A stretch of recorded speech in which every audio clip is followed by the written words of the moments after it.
You are about to enter a great adventure.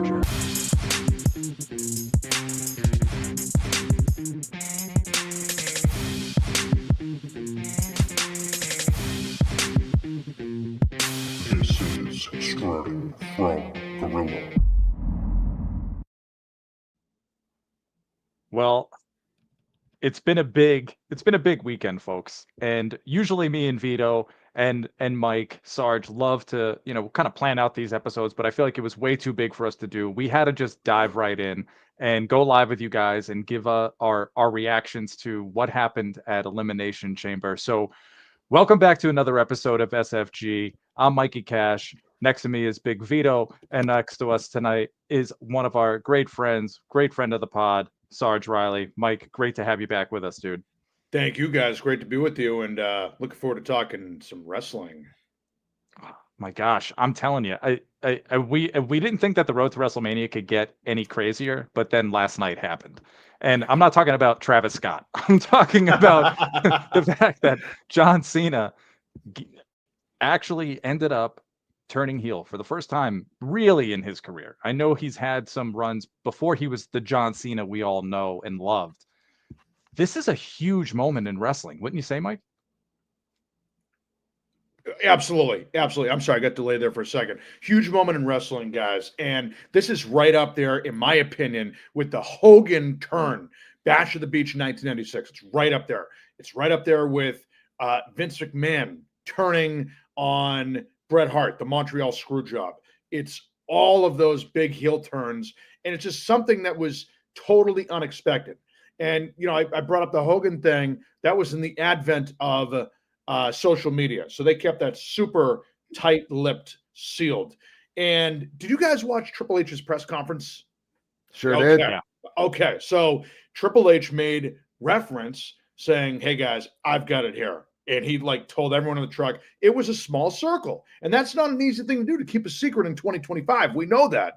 And to know that John Cena's in the building, The Rock, how are they going to keep that between a small circle as to what is going to happen and so forth? When Triple H said that in that press conference, that was true behind the curtain stuff right there, that there was, this was a big explosion about to happen, and it did. And this is hands down the biggest story of 2025 on the wrestling calendar, because here's John Cena, a guy who's been babyface his whole career, as Cash said.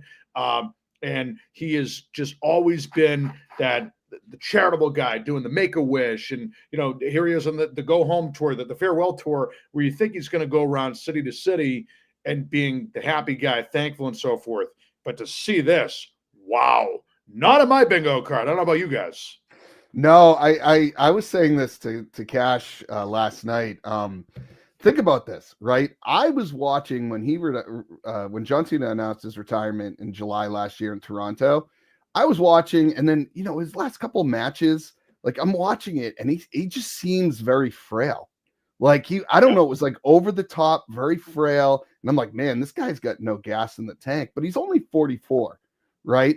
So I don't know if he was doing that on purpose to make it seem like, oh, I'm frail. You get that baby face, and then boom, that heel turn. And if that was the case, and he was playing it for the long run there, I mean, wow, it's been a while since they got me like they got me last night. They had me, and it was. I'm really, really curious to see how this goes. Yeah. I can't believe it, honestly. I think we all wanted it to happen. We all had a feeling that this could be a possibility under this new Triple H regime, that they would allow for this kind of story to get told. But seeing it officially kick off is one of the coolest things I've ever witnessed. And the way they did it was so wonderful. I love, this is something that they are really just excelling at lately, which is the storytelling of just getting these characters in positions for these matches to happen. I haven't seen them do this in quite some time, quite honestly. It's been such a journey to get to this point where even now we don't really know where this is going to go. Right? All we know is that Cena's going to fight Cody at WrestleMania, and that he's now sort of corporate Cena, or the heel Cena, whatever he's going to look like, right? His soul belongs to The Rock. So I was telling Vito off air before we even started this, with that for the first time in a long time, there's so many different avenues this could end up, and all of them are good. Yep. And we haven't had that in such a long time. And like I'm sitting here smiling on my face like a doofus, but it's so awesome, isn't it? It is. And, when you talk about that, Mike, where Cena comes in and aligns himself with The Rock, and, after the match, Cody comes out there and The Rock says, "Hey, you ready to sell your soul?" And he goes, "No, I sold to the fans." I'm like, okay, so he's super babyface. We know that. It just set up the story so much better that there was some rumors that Cody might turn heel. That was the rumor. Yeah. Cody might turn heel.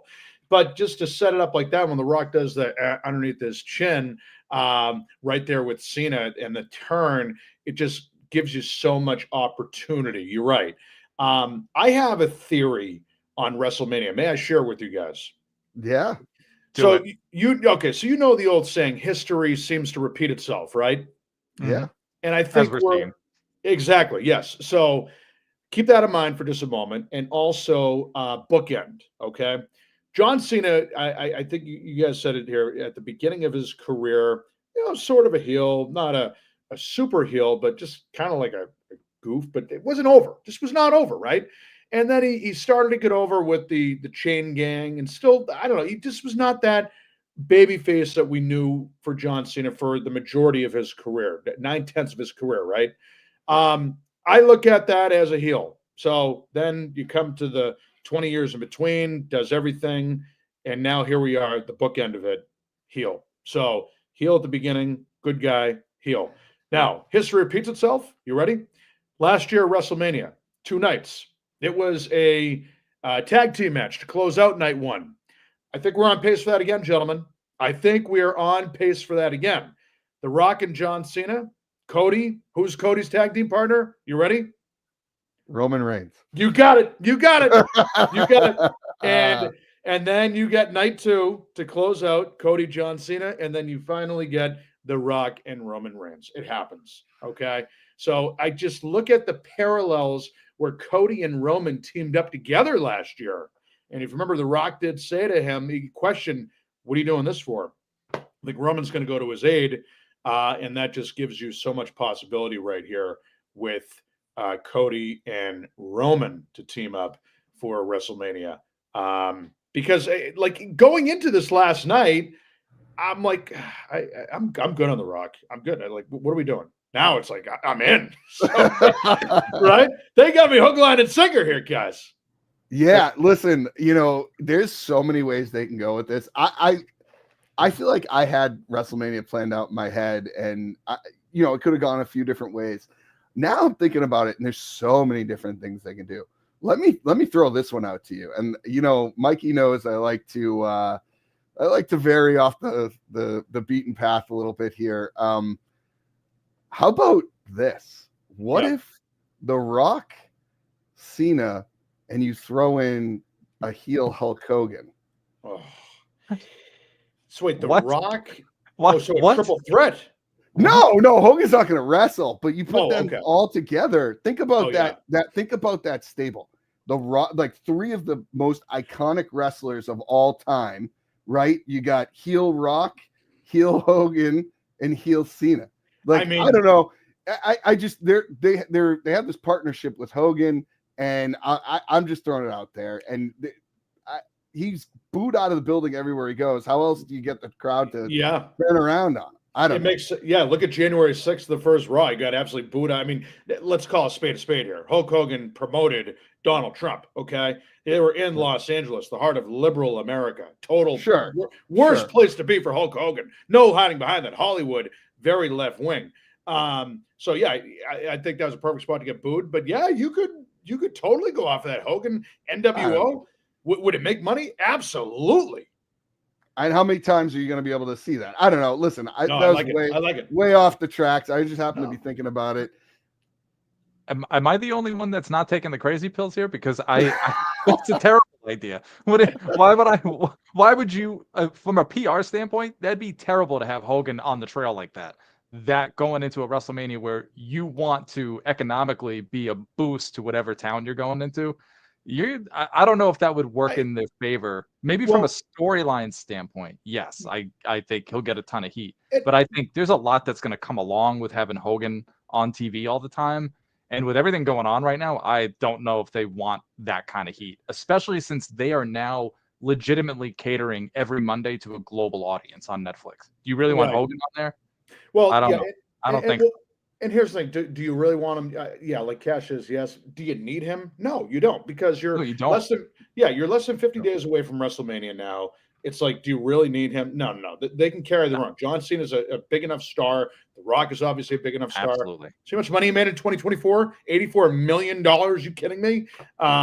You know, and then of course Cody and I really believe Roman Reigns. But I will say this though, for the fact that John Cena turning heel on Cody Rhodes, aligning himself with The Rock, this just makes Cody's character, not that he was not a babyface before, it makes him like the premium super babyface of all time, right? Because he's got to go through that obstacle. He had to go through it last year to get to beat Roman Reigns and the bloodline rules and all that. It worked. Now he's going to have to get through John Cena and The Rock. So the other thing I look at here for WrestleMania, I'm holding my ground here. It will be him and Roman. I think that you're going to see the reemergence. I don't think he'll be in the ring fighting per se, but I think he'll do something to help out Cody, and that's Stone Cold Steve Austin. I think he will have something to do, because last year a lot of people thought Austin would be out there for that and said we got The Undertaker, which was still great, but I think this is the year you get Austin, and you know, because who else is going to try to take down? Who is bigger than John Cena and The Rock? Austin. It's Stone Cold. No, you're spot on. When I think of last year, when everybody had like their big rival come out last year during that whole schmoz at the end of the Cody and Roman match, like it was great to see The Undertaker, but everybody kind of knew that like that's not the guy that was going to take out The Rock. If anybody was going to take him out, it was going to be Austin, because Austin has always had Rock's number, no matter what. Like more so than even Triple H, it was Stone Cold. So their big rival. Could be perfect. If anyone's going to do that this year, I do hope it's Austin. That's amazing. Something I want to throw out there though, and his name has for some reason just been lost here. Somebody is owed a favor from Paul Heyman. And I think we have to pay attention to that guy, because if there's one person that I think is sort of the equivalent of Stone Cold to The Rock, it's CM Punk and John Cena. Yeah. And I think that there's really something there about like almost like who CM Punk can sort of play to Cena is sort of like that kind of grounding force of like, John, this isn't actually you. I think Punk he's a truth teller. It's like kind of how he always sort of kind of prided himself on. I'm going to tell you what you need to hear, whether you like it or not. And I think he's going to be doing that with John Cena. And I don't know how, I don't know when, I don't know what they do here, but I do think that there's somehow Punk is going to be involved in this, even if he's doing likely a match with Seth at WrestleMania, because that kind of seems like where they're going with that. But I do think Punk is going to have some sort of involvement there. I don't know if he makes it a triple threat. He fights Seth night one, and then he inserts himself in because he thinks he's got to, save Cena from himself, and also get the WrestleMania main event because it is something he's always wanted. I don't know. I'm just throwing it out there. So all of us have some theories here. So we got the NWO reforming. No, whoa.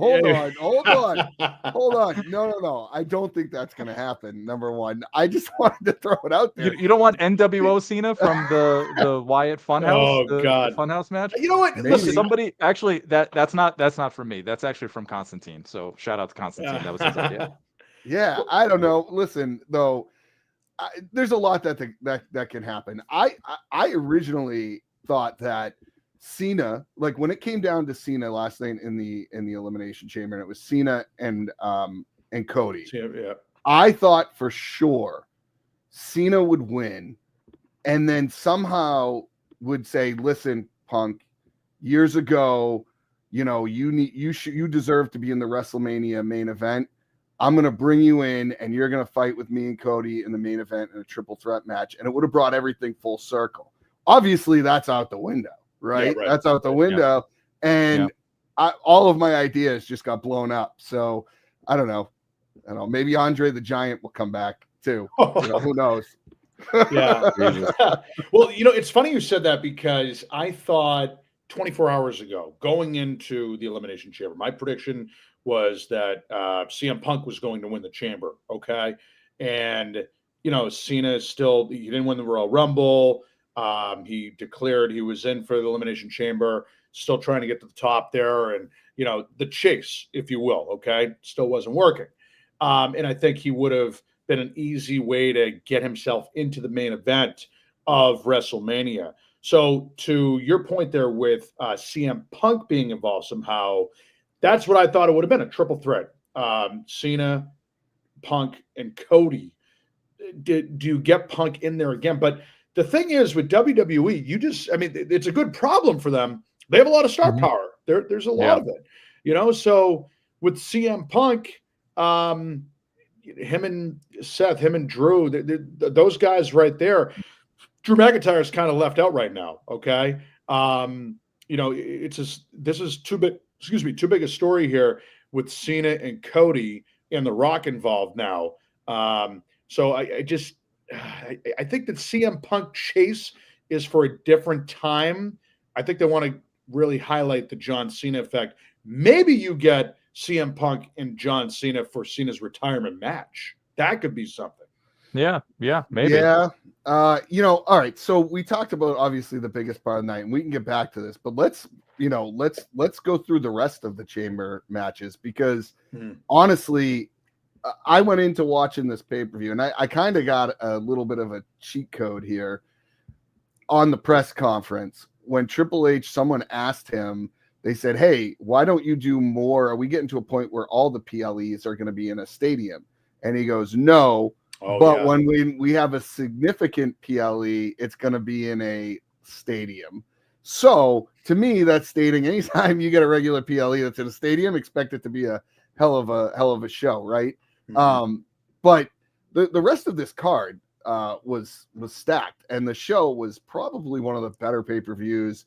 WWE's been on a roll with PLEs, and I got to tell you, this is one of the better ones. And it starts with the Women's Chamber. Cash, what did you think of that?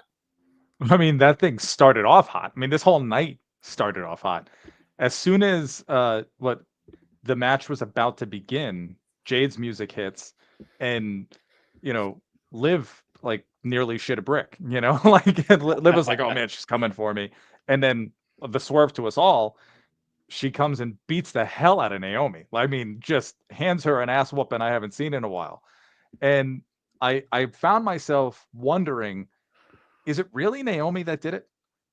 Because even though it wasn't explicitly said by the commentary, and I found that to be really interesting, there was some insinuations. It's like, oh, are you thinking that it was, well, I don't know, maybe.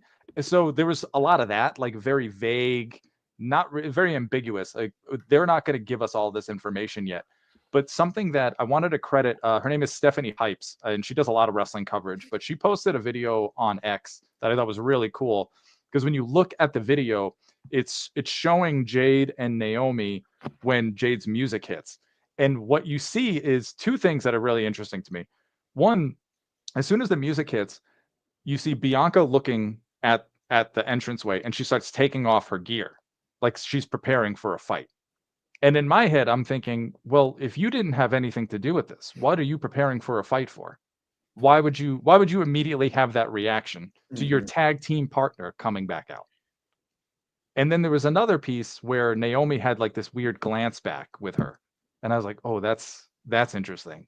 So I don't know if it's just one of them or both of them were involved in that, where it was some sort of like collaborative effort to get Jade out of the picture. But I'm just interested to see where it goes. But to me, it's even more intriguing now that Bianca went on and won the Rumble, won the Elimination Chamber, and she's going to fight Rhea. And I feel like now in my head, I'm like, that's kind of being overshadowed because that's a huge matchup, Rhea and Bianca. Like about 5 years ago, that was a match everybody wanted to see. And now it's going to happen. But then you have this overarching Jade storyline going on. So I don't know where it's going to go, but that's one of the more exciting stories that I've seen from them so far. I think the Jade Cargill, her return, it sets her up perfectly. The ball on a tee with her as a heel. Okay, Yeah. and that's just perfect because Rhea Ripley right now is just so over, and Yeah. you can't make her a heel. You can't. No. Can she be one? Absolutely, she could, but it's not worth it. So I think with Bianca, like you said, Mike, her winning the Elimination Chamber, that's a great spot. It's a damn good match. I'm excited for that match too, 100%. But I think that's the next thing they're looking ahead. Mhm. Ripley Cargill will probably happen because Cargill could be that heel and go right for Rhea Ripley. But my Interesting. question is, do you think that it ends up because right now all signs are pointing to Bianca being the heel here I think it's going to be rather than even Bianca. Jade, because Yeah. Jade was the one that got her ass kicked and got knocked out of action for all this time. So she's coming in looking like the good guy in a way. People are kind of surprised by her actions, but I feel like we're going to hear more about this either Well, tonight, Bianca's tomorrow night, or on SmackDown. Like they're going to be addressing more of this. 100%. Yeah, and definitely Bianca is the heel. I think so too. But from a standpoint where you have to look ahead to the summer, like SummerSlam's 2 nights in New York. Yeah. That's a damn good show, a damn good match right there. Think of that on the poster. Jade Cargill looks like a Marvel superhero, and Rhea Mhm. Ripley, who kind of does too in that sense, on a Yeah, poster. sure. It's huge. So I think they're looking ahead to that, where I maybe see have what a you're saying. yeah, a Yeah. couple one-offs or 2 matches. Ripley, Belair Mania, maybe Ripley, Belair, Steel Cage, Backlash, something like that. And then that's it. Then you go for Jade Cargill, Rhea Ripley. So I think they're looking ahead. I gotta tell you though, can we do away with this like title matches after like Elimination Chamber? Like, I just think it's so stupid that Ripley's gonna face Io Sky on Monday. There's no way Sky wins that. Yeah, Like, I've and never it's seen it that. like they hyped it up on the Chamber last night, and you had Ripley come out, and then like 2 seconds later, Sky comes out. They're like, "Who's gonna win?" Like, it's like you Yeah. already know. And you know what? If for some reason they swerve us and it's Sky, like that's a disappointment for all of us because we want to see Ripley Mhm. versus Bianca. So it's Right. like it's stupid to me. Like, figure something else out. Yeah, they're still gonna have that draw. I mean, there's gonna be so much talking with the Cena Rock stuff. People, you got to be honest. Like, if you're going to a Raw, you want to see some action, you want to see some wrestling. So they gotta give you the money's worth. I get what you're saying. You're right. Well, There's no way. what about the 20 other titles they have, Sarge? Like the Yeah, U.S. Intercontinental- Women's. Yeah, like, I know. There's a lot, there's but plenty of titles that again, can put on the line. from a consumer standpoint, if I'm going to the TD Garden for the Raw, that's a great show. So they're giving you your money's worth. You got to give them Yeah. that. You know, Yeah. I get Well, what you're saying though. I do understand that. yeah, well, I mean, regardless, I thought the women's I think, we haven't even mentioned it, but Liv Morgan was definitely she's Yeah. like on another Iron level Woman. right now. Yeah. Yeah, that whip with the hair to her stomach or her back. Oh my God. Yeah. That was so loud. I was like, oh, that gave me flashbacks to when she did it to Sasha at WrestleMania. They'd had that sound like just like verbiated throughout the whole stadium. It was Yeah, oh, it was unbelievable. And like the weird part is, and I think Triple H said this in his press conference, that you could even tell after that happened, like she was enjoying it. Like she Yeah. enjoyed it. Like, Oh yeah. yeah. like that's the part that's crazy to me. And She's like sick that way. She's like, yeah, she's into this now. yeah. Like she's having such a good time and she's just such a great performer. She's getting better and better at it. Like I never would have imagined this when you first saw her coming up, like even back in NXT when she was like the 212 girl. Like I remember that. Like that was crazy. She was coming in from Jersey, like, and then with the Riot Squad, like seeing where she is now, she's a fully formed character and she's one of the few out there right now. I And think that. Oh yeah. Sorry. I'm so impressed with her. Oh yeah. She's on, and I think she was the star of that match. She Oh made yeah, everyone she carried it. better. Yeah. Yeah. She That whip. absolutely carried. She was the first one in. She was there. She wrote it out the whole time. I thought it was awesome. And Yep. then putting Bianca over. I mean, it doesn't matter. Like Right. she's not losing anything by losing that match. Right. And Right. I just wonder what her plan is now for WrestleMania. I'm guessing it's probably just going to be now like going back to the tag team route because I think her and Raquel have a good thing going, and I know they wanted to make them sort of a focus of the tag team division. So I'm fine with that because I think if anything, this just makes her more interesting within a tag team because now you're just seeing just how tough she is. Well, somebody asked Triple H last night too on that press conference if a women's match would close out one of the night. Probably it would have to be night one. It can't be night two. But would it close out WrestleMania? And Mm. and he said he didn't rule it out. I mean, to his credit, I think that's the probably. Again, I'm going off of that tag team match. So I think that's going to close out night one if they go that route there. But the women's match, it could happen totally. If you get Liv Morgan in there somehow, maybe even the Rhea Ripley, Cargill, or Bianca Belair would close out night one. But Yeah. Liv Morgan could find her way in there too. It is possible. Yeah, and Well, I mean, oh, sorry. I was just gonna say, let's also not forget about Alexa Bliss and Roxanne Perez, right? Yes. Like, Oh my God. Alexa Bliss, I think is great. She'll find her way. I wouldn't mind seeing a Liv Alexa Bliss match. But even like Roxanne Perez last night looked great. I thought it was overall just a really great match to start off the show. Very Roxanne good. Perez is incredible. She's incredible. I'm telling you now, within a year, she's going to be a champion. And I think, Wow. and she's going to be a champion within a year. And I think she's going to be doing better than Tiffy is right now at the top. Because I think Ooh. Tiffy time, she's having a tough Tiffy time in the deep end. And that's normal. I don't really fault her for it because she's still fairly new. I think Yep. they pushed it with her after the Becky rivalry she had down in NXT. They saw a lot Right. of her potential, but I think she's kind of having a little tough time. However, I think working with somebody like Charlotte is going to be like a real test for her and could actually help lift her up. So I'm not saying it in a bad way, but I just think like Roxanne Perez to me seems way more natural. I think she's just gifted in so many different ways. She can cut a promo that's really natural. She's incredible in the ring. You can tell when someone's just a good performer and they make it look pretty effortless, and that's what she does. Yeah, I would agree there. And that's a really great segue, Mikey, into the second match of the night, which was Trishy time and Tiffy time versus Nia Jax and Candice. Thank you. Yes. I got you. Don't worry about it. Yeah. And what I will tell you is, again, probably the worst match of the night. And it's still great to see, like having Trish there in Toronto.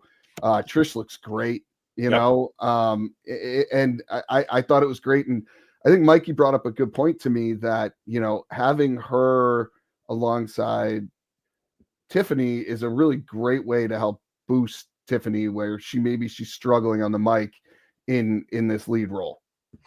Yeah. And that may have been Trish Stratus's farewell. That might have been it. I mean, she's already doing a favor for Tiffany Stratton here in her hometown of Toronto. I mean, she's already in the Hall of Fame, and that's just Trish Stratus being a good person. But yeah, Stratton, this match here with Charlotte is huge for her. Like you mentioned, Cash and Vito, for her to elevate her career, I think, to take that to the next level, working with someone with the likes of Charlotte, everything that she's contributed. I wouldn't be shocked if Stratton wins. I don't think she does, but you could get a rematch out of it, and that could build up a little rival. So it's going to help her in any way. And just, I don't know, that match, it did not do much for me last night at the Chamber. No. It was cool to see them both in the Maple Leafs jerseys. That was cool, but it didn't do much for me other than that. Couldn't do it. Yeah. It's crazy that we had like a plethora of riches, that this was like the worst match on the card, and it was still good. It was just at the bottom of it. Right.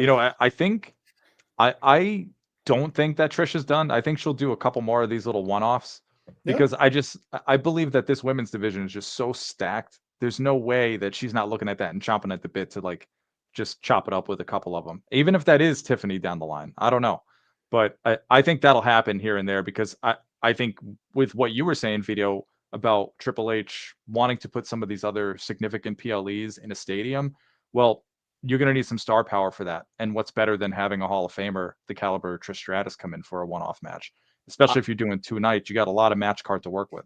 I wouldn't be surprised if she comes out in Tiffany's corner at WrestleMania, right? Mm-hmm. Like, because they did a weird job of building up the relationship between Trish and Tiffany Stratton, like more than it was needed for that type of definitely match. A little forced. Yeah, and so to me it seems like, they're going to be buddy. She's going to come out and maybe somehow cost her the title, and then it sets up a match between the two of them.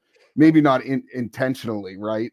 That's my feeling. I don't know what'll end up happening, but yeah, no, like I agree with you guys. I definitely think it was a lower match of the card, but still a great match. And then, you know, the one we haven't really talked about, which was pretty brutal. Oh yeah, unbelievable. Kevin Owens and Sami Zayn, man. Dude. Unbelievable. These two just work so well together. I mean, we know they're friends. They're both from Canada, so that made perfect sense to have it right there in Toronto. Oh, just so good. Everything start to finish. Some great bumps, unbelievable spots. I, I would not have been surprised. I didn't think it was going to happen, but obviously now that we know what happened with John Cena, but going into the show, this could have closed out the Elimination Chamber show. It could have. Couldn't do it now, obviously, because of the Cena situation, but this really could have. You know, these two just work so well together. Yeah, I'm also a big fan of having, like, I'm not going to call it a gimmick match because that's not really the right word, but I love having some of these like outside the box matches in these PLEs. For me, it gets me excited. These two don't necessarily need it, right? But it brings their rivalry to another level. And it's great because I'm an ECW guy. I love hardcore matches. I love that they're doing more of them. I'm shocked there was no blood in this match, to be honest. Like, there was zero blood. Yeah. Yeah. Was there blood at the end a little bit? I don't think. Maybe they just showed his back all beat up, but that the was barbed wire. Okay. Yeah. You know what it is, guys? I'm sorry. I still have the Cody image in my head where the blood came on that one. God, that was brutal. Right? Yeah, that was. He's got. If anybody has like a generational talent, a genetic talent to bleed well, it's a Rhodes. Yes. Yes. All of them. All of them do. It's amazing. I gotta tell you, when he took that belt off and it said Cody's soul, I was dying. You love he already that, knew. Rock had this whole thing planned out. It was just. I was dying. I was laughing. I don't know how he kept a straight face, to be honest, but like I was dying when he pulled that out. Plus, you know, the other thing we didn't talk about this ending here before there's some of the Elimination Chamber men's I want to talk about, but the one thing we need to talk about is Travis Scott. Oh God, yeah. It just comes out randomly, and now he's part of the new NWO, right? Yeah. That's wrestling in 2025, people. Come on now. He's the one providing the song for WrestleMania.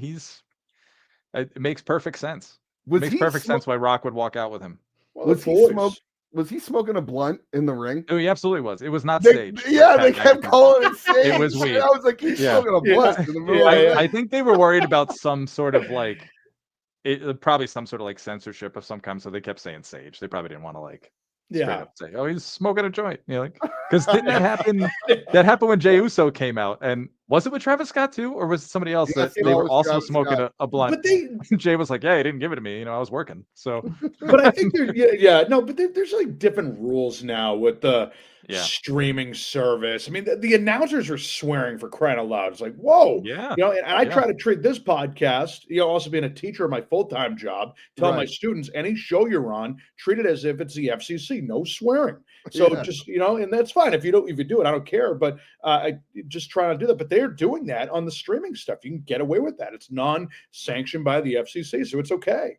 So I think that the blunt or whatever the hell they called it there, it's okay to do that. You know, in that sense.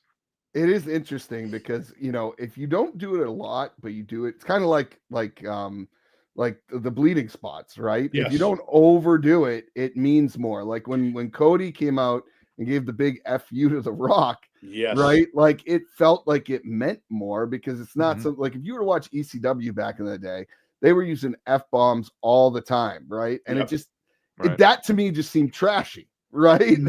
But if you're doing it in certain spots where you're emotionally invested and it means more, I think it does kind of help the story.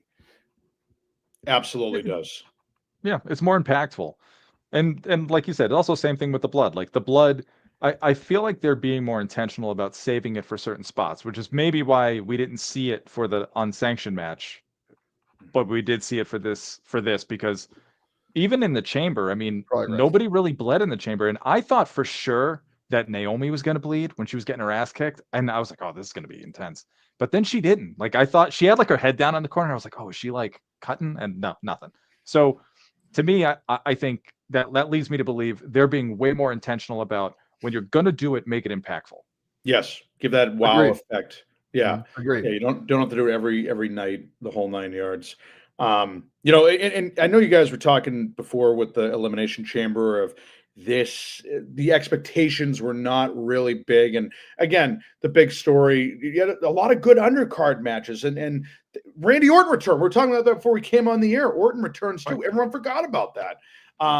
So that's just it was a good show, a final tune-up before WrestleMania. Really good. But let's not forget that a week from Monday, Raw is at Madison Square Garden. So as you know, that's their home base, WWE. They've proclaimed that their home base for a long time. After that, WWE goes to Europe for about 4 weeks before WrestleMania. So this is like the next 2 weeks are really key here for storyline situations of what is going to go down at WrestleMania, the extra impactful things, where The Rock stands. Will there be a special guest referee? Things along those lines. So we know the matches, but now we'll get like some of those extra added on things. And I think big announcements could be coming in the next 14 days. Yeah, and I think that a lot of it, if you looked at the Elimination Chamber, the men's match, like there was a lot of different possibilities of setting up stories for different pieces, right? Yeah. Like now you look at Seth Rollins and you look at CM Punk, there's a storyline there. You got Damian Priest, you got McIntyre. Where does Logan Paul go? I thought Logan Paul looked great in that match last night, and I don't know what's going to happen with those other guys and where those storylines are going to go. I have to imagine Seth and Punk maybe, but then again, does Punk get involved in the main event? Like there's just so many different things here, and that's what made that match so unpredictable. No, it's true. I think it kind of gives, for me, there's a through line in all of those guys you just mentioned, and it's Punk. It's actually really, to me, I'm like really happy that he's back, because look at that.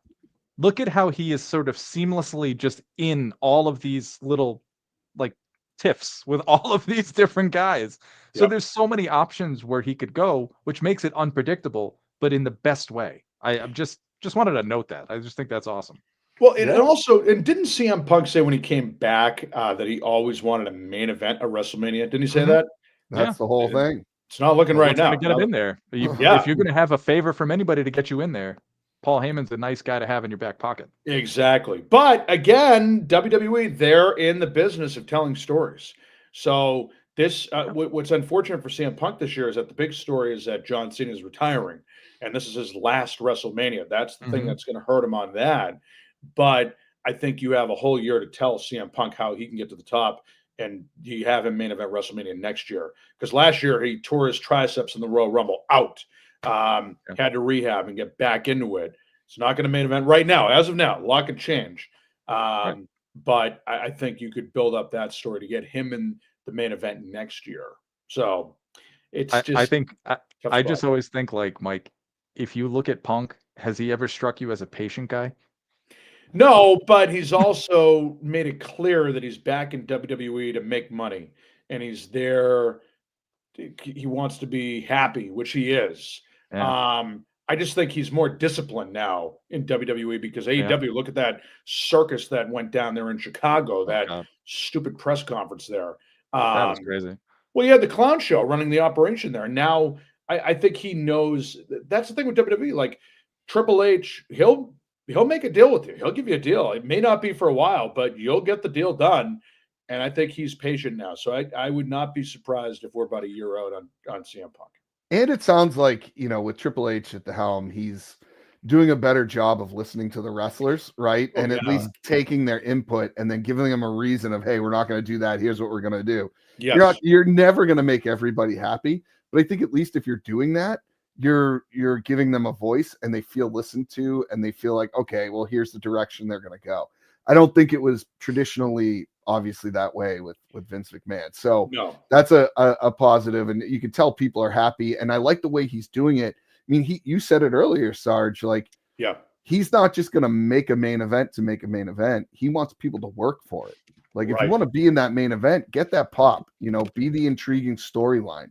And that's what creates these exciting storylines, and it makes these talents push harder. And I love that. I think it's great for business. I'm excited the way it's going there. So there's a lot that could go on. I mean, WrestleMania, Las Vegas, like, you don't get much bigger than that. No. So who's coming? You guys coming? No, I wish I could. Are you going, Sarge? Absolutely. Oh my God. Come on out. Let's go. Let's Get go. nuts. Get nuts. Hey, All you right. only live once. I mean, But yeah, with that, with the it's got to cost you a pretty penny. It ain't gonna be cheap out there. already put the money away and get some comps in the hotel, so we're okay. It's all right. Okay. Well, we'll live vicariously through you on that. Come on down, boys. Come on. I'll say this too about Triple H. You did say he listens to the wrestlers, but another thing he listens to the fans. And he said on record that he does actively check out the social media channels, what fans are saying, and he'll adapt on that. So, a lot of those press conferences, I talked about that at the beginning of this particular episode here, after the pay-per-view or the PLE now, whatever they call them. A lot of those press conferences are kind of like, whatever.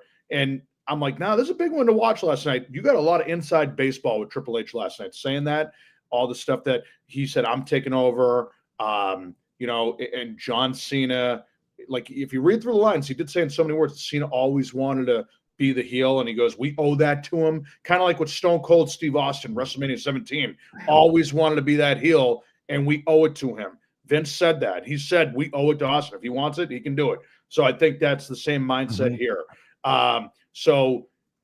Cena, the press conference too, goes in, drops the mic, total heel move. Then The Rock, The Rock was good. He gave you some good stuff, but then he kind of like, I felt like I was listening to like a TKO media call. I'm like, all right, enough of the business crap. Let's go. But it was very fascinating to watch that one, a press conference after the Elimination Chamber, because we're less than 50 days away from WrestleMania. So that was very important. Highly recommend any wrestling fan go back and watch that. You can really read through the parallels. A lot of behind the curtain stuff. It's so interesting you say that, Mike, because I was on X today, and I was just kind of like looking through just what people's thoughts were, and there were actually some people that criticized the press conferences after now. They're sort of viewing it as like, why give such insider baseball right after you've watched the show? It sort of explain why everything happened the way it happened. And I thought it was an interesting criticism. I kind of like half-heartedly agree with it and half don't. Like there's part of me that understands that because of the Netflix deal, because of how global they are, you're going to have a lot of people that aren't like us sitting here on a podcast that kind of like already have some of that knowledge or like can kind of read into it. So some people are going to need to be fed that, because it's going to allow them to continue follow the story. And if you can remain engaged with the story, you're going to buy the shows, you're going to buy the tickets, you're going to go like, so I can understand from a business standpoint why you want to do that. But as like I don't know, just like from a media standpoint, like how I used to like take in information. Like, remember, this was brought up in the example of like, remember like DVD commentaries, like you just wait, like you'd watch the movie, you watch the show, and then like when the DVD came out, you could listen to the commentary, like, oh, this is what we meant by this. You get like, the bonus. oh, that's crazy. I had all these thoughts in my head and I waited all this time to get there. Right. So it's just like different. It's more like personal preference. That's really what it is. No, and I get it. And like, so having actually been in one of these press conferences, War Games, Boston 2022, I was in there. Triple H is right there, right in front of me. And who else? Sami Zayn came out. This is at the height of the bloodline. Paul Heyman. Like they give you the BS. They're all character, but like they'll give you so much, but whatever. But this one was a big one. Like he really opened up. I think they adapted a little bit. I agree with you, Mike. They can only give you so much, but this one here was a huge one. It was just so impactful for the John Cena situation, where I look at that one there, the War Games one, like, we knew Roman was still holding on to the title, and he's going to break that record, the 1,000 days, the whole 9 yards there. It was a question of when and all that, but now this was just too important to not watch, I should say. And like, I'll say this, like after WrestleMania, yeah, I'm going to it, but like I wouldn't jump on if I'm watching at home to watch that press conference after right away. I'm like, I don't need to see it. It's okay because it's kind of like the end of a chapter book. WrestleMania. You then go into the next one. They have that draft the year after. I wouldn't go crazy on that one. This was a big one here with everything that went down. A very important press conference to watch.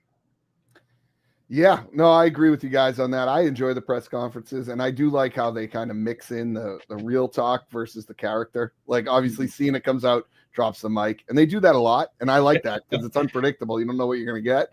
Yeah.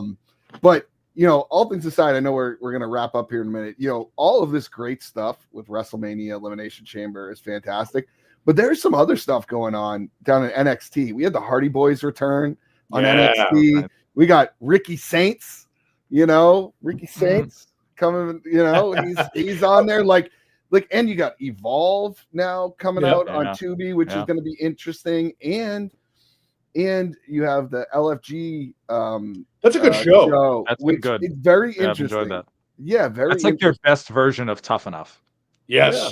Well, you get a legend like to coach you. It's awesome. Then that girl who won the first one chose the Undertaker. It's like, how do you not choose him? Yeah, I know. Right? Who are you going to choose? Yeah, I mean, Bubba Ray Dudley, kind of a dick at the beginning. Like, I don't know how to shake hands. I'm like, wow, okay, all right. So that's just how he is. And then you get guys like Vito here buying those Yeet sunglasses wearing right now. I love that. So okay, speaking of Yeet, after last night's pay-per-view, honestly, like it feels like Gunther and Jey Uso are just lost. Like I'm like, okay, this will be a good match, maybe, or I don't know what's going to happen there. But it feels like whatever momentum Jey just had, like just got derailed. So because you just saw which title matters more right off the bat. Absolutely, and well, yeah, the WWE one's been around a lot longer than that World Heavyweight one, and that's their legacy one.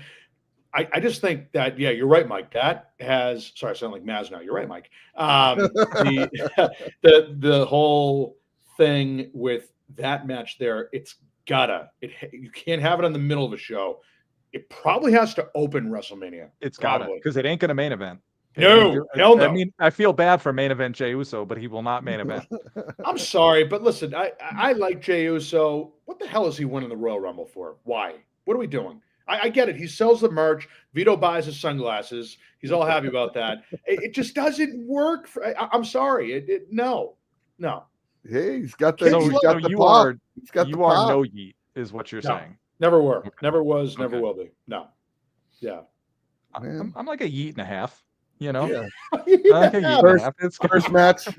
First match. Jey Uso. First match. Get out of the way. I don't care. Uso. Okay, he's probably going to win.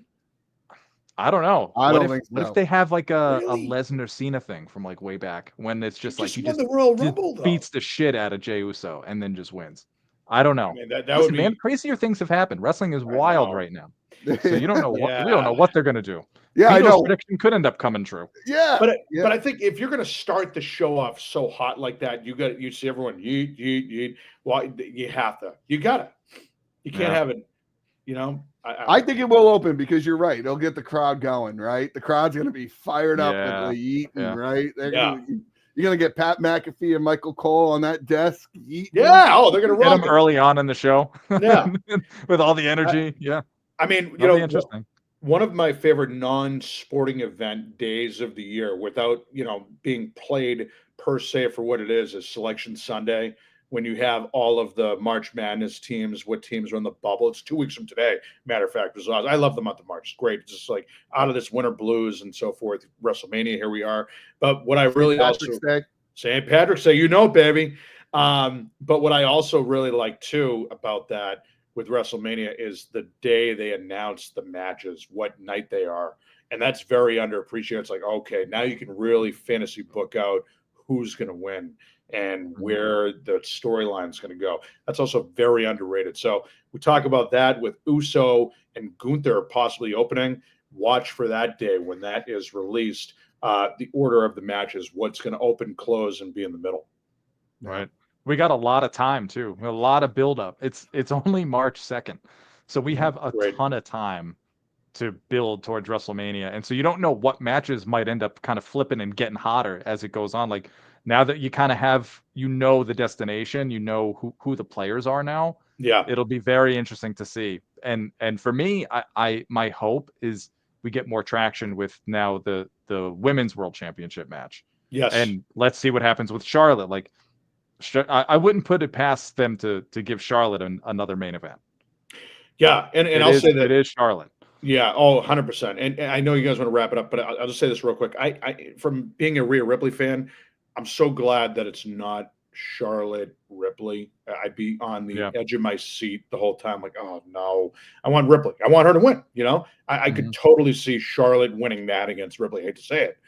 So I'm glad Stratton is in that spot there where she can kind of elevate her career now going up against Charlotte, because Ripley doesn't need to elevate her career. Like, it'd be a classic match again, but Stratton needs that there. So I think Charlotte, she could totally close out a Mania too. It would have to be night one though. It can't be night two. No, you're right. You're right. I agree with you. You can't have night two. It's going to be Cody Cena. It has to be. And whoever else, whatever other third party or fourth party is going to be involved in this, and time will tell. But it's exciting. And this is, so they did their job. We're sitting here excited about where the hell this is going to go. And I'm happy to be wrong. I don't want all my predictions to be right. I don't want all of ours to be right. I want us to be like kind of wrong and kind of right. That's what I'm looking for. I'll never forget the Royal Rumble 1993. It was Gorilla Monsoon and Bobby Heenan, because WrestleMania 9 was also in Las Vegas. Mm-hmm. Gentlemen, to quote Gorilla Monsoon, all roads lead to Las Vegas. I'm excited. So, Mike, I'm glad you got on with us today. So oh my God, I'm so glad we did this. We got to get you back on for a WrestleMania preview show. Oh my God, of course. Maybe we'll catch you while you're in Vegas, Yeah, I could call in for you. I could do like day after or something. Or quick reaction. Right. I'll bring the laptop, no problem. So, yeah, very, very excited. I just, gonna be a good one. And then New Orleans next year. Oh, yeah, bring it on. That I'll go. I'm going to New Orleans next year. You should. New Orleans again. I went to the one in 2018, and that was a ton of fun. Same here. I was at that one too. Yeah. I wish I knew. It's so awesome. Oh, great city. Great city. Thanks for doing this, guys, on the whim here. Just like too much to cover, not to talk about, to not do a show. Too important. Absolutely.